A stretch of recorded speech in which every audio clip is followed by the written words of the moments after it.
Rough run right there.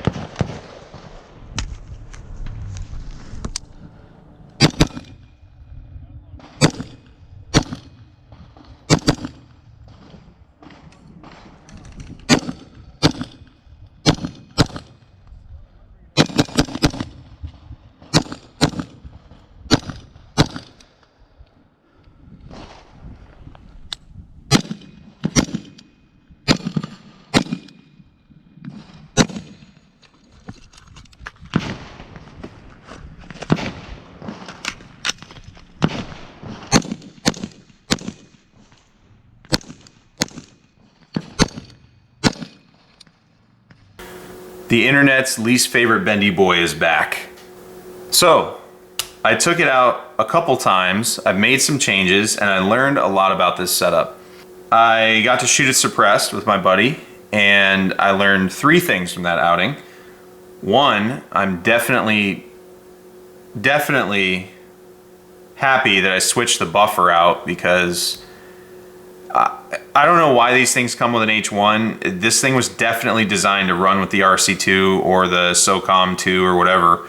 And an H1 is just not suitable for suppressed use. And I get the whole, it's got to run shitty ammo because there's dudes that are just going to run garbage through it, so it has to work. I don't want my guns not to work. I get it, man, but this thing does not need an H1. It needs to ship with an H2 buffer. That's at a minimum. It did not shoot well with the H1, so I did the upgrade to the H2. We'll get to that in a minute. 2, I learned that I know how to set up a rifle. My whole principle and concept was to run this UBR stock and offset the weight of what the can would be, and the balance is flawless. It's so good, in fact, that I'm changing the direction of this rifle. Instead of running a LPVO on it, I'm going to stick a Comp M5 with a lower 1/3 co-witness mount. It's just perfect. The pivot is right here. It's perfect. The RC2 and this balances just seamlessly, and I love it. The last thing I learned is it's gassy. So this is a Daniel Defense barrel, a Colt BCG, and I don't know what the receiver is. I'm guessing it's a Colt or a Daniel. I'm gonna assume it's a Daniel.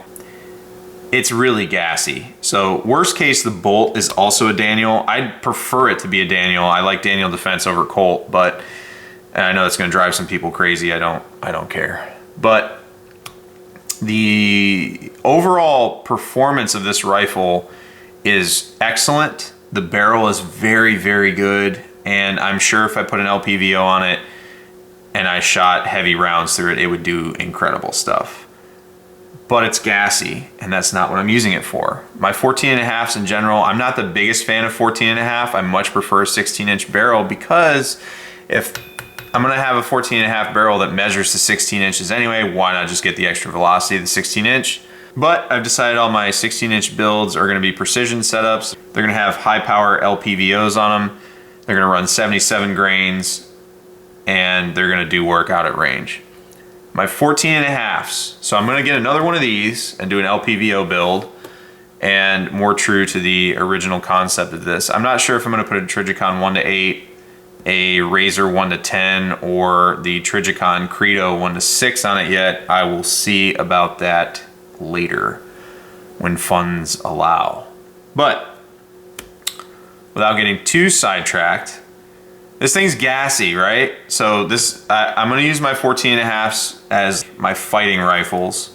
I'm really starting to appreciate the 14.5-inch guns. I need it to not be gassy. Originally, I was gonna say, hey, let me get a Geisley bolt. I'm really excited about the 11.5 that I ordered, because it's gonna come with it already.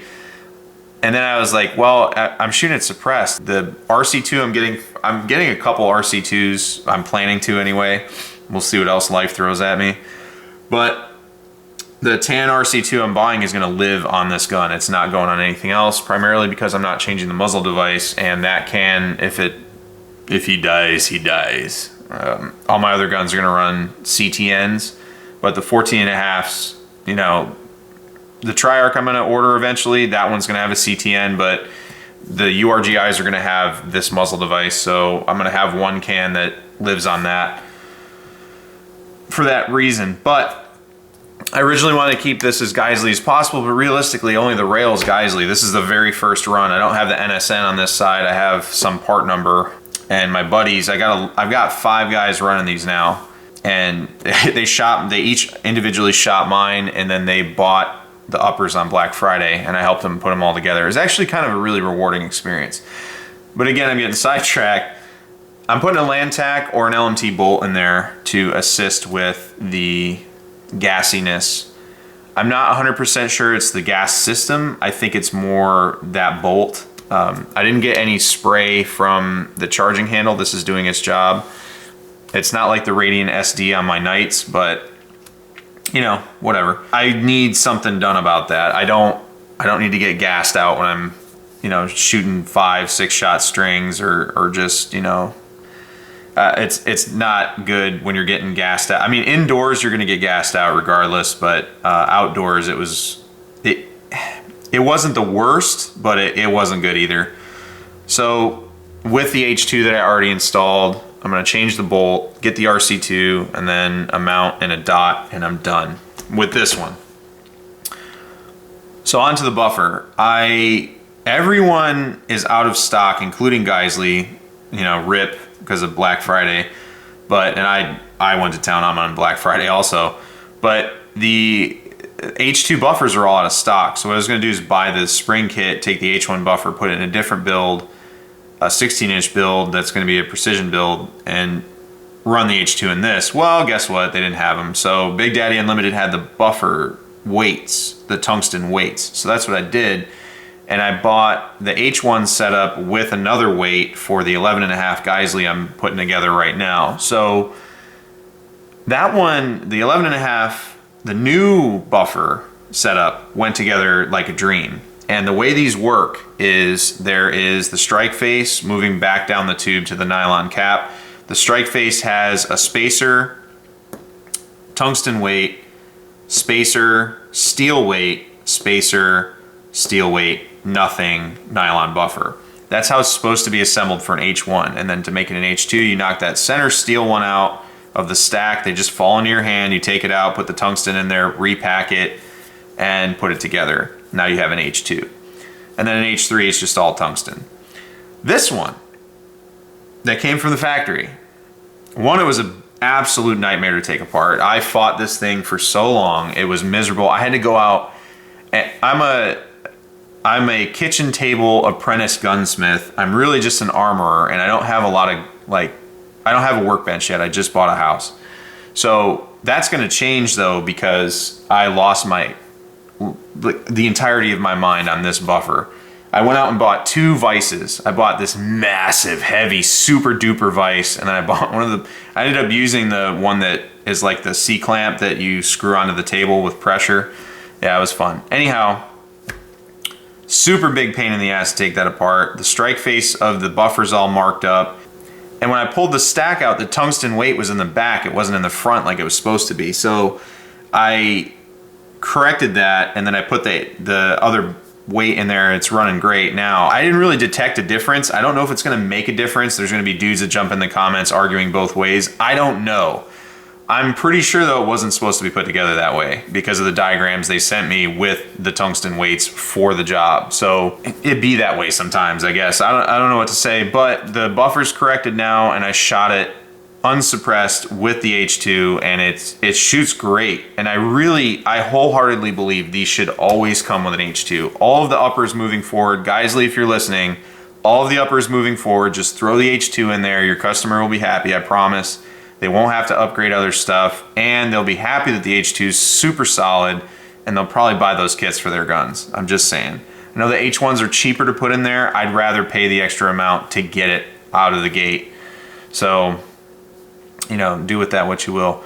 But I really appreciate this setup. I'm going to set it up to run 62 grain TSX Black Hills rounds, and right now I have it loaded with these Winchester rounds, which are actually kind of cool.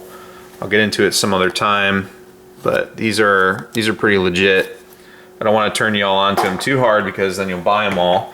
I also have Mark 318. So I wanted to run my 14.5s that I'm getting over time are all going to be my assaulter or my fighting rifle or whatever. So I wanted to have something that's barrier blind, or it gets the job done. You know, it's not going to be a hyper precise round, and it's not going to be something that doesn't have an ass. So I'm not going to run 55s, and I'm not going to run 77s. So I decided to run a 62 grain TSX round to get me some extra punch and extra penetration. Additionally, it won't be perfect, but if I run out of the TSXs, I have a stupid amount of green tips, so I can just throw green tips in there and it'd be close. So that's my whole goal with the 14s. My 16s and my 11.5s are gonna run the 77 grain TMKs with the 55 grain because it has that convenient overlap. And that's gonna simplify my 5.56 ammo. So any 14.5 that you see from me moving forward is gonna be zeroed for 62 grain something. And I know this barrel is very capable, and if I ran the 77s through there, I would be very happy with it. I really like this barrel. It's a very, very good barrel. I don't like government profile. I like thick, like the HK profile or the Hansen profiles, but I like them a little thicker than the Hansen profile. But we'll see how much I like that when I put it together. All in all though, very, very solid rifle, very happy with it. It's a shooter and it's smooth, especially with that H2 buffer. So I'm gonna change the bolt. Hopefully that'll calm it down completely, throw the can on it, and the tan RC2 is gonna live on this because of the 4-prong. It's pinned and welded. So I'm gonna be buying a bunch of cans. That's really what I'm gonna be focusing on moving forward. It's gonna be really boring. I'm gonna be slowly setting up rifles and then buying a shitload of cans.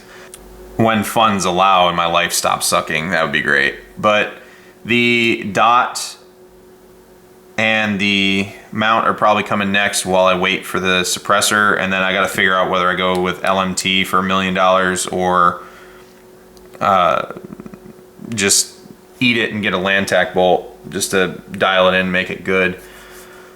So yeah, this is honestly, this upper is, especially on Black Friday, is probably the best bang for your buck out there. I know that 4-prong is kind of meh sometimes because it rings a lot and it's not a war comp, but all in all, I'm very happy with this. And I spent full price for this because I bought it when it first came out. So if I had just waited and got the Black Friday deal, I would have got the SSA trigger I put in anyway, you know, and a much better price. So Black Friday, there's absolutely no upper I would pick over this. There are better uppers out there. There's better setups out there. But for what this is, it is really, really hard to beat, and it is really dialed in, and I really, really like it. I will be doing a review. I have 1,000 rounds through it already, and it's kind of my slut rifle. I let everybody shoot it, but it's held up. I've had 0 issues with it. My maritime bolt catch hasn't broke. Weird. So I will do a review. I think for rifles, I'm just gonna do 2,000 rounds so I can get a good feel, and I kind of want to do that with this setup. There's no way I'm gonna run 2,000 rounds suppressed. By the time I get the suppressor, it'll probably already have like 2,500, 3,000 rounds through it. So I'm probably gonna review the rifle as is, make those internal changes, and then throw the can on there and go to town. But very, very happy with Bendy Boi. Dr. Quinn, Medicine Woman. I gotta stop calling it Dr. Quinn because it's just too long. So, and most of y'all don't get the reference anyway. So I'm just gonna call it Bendy Boi, like the rest of the internet. A lot more to come. Very, very happy with it, and I just enjoy shooting it. It's just a pleasant gun to shoot. What's rule number 1? Yes, always get a nut in.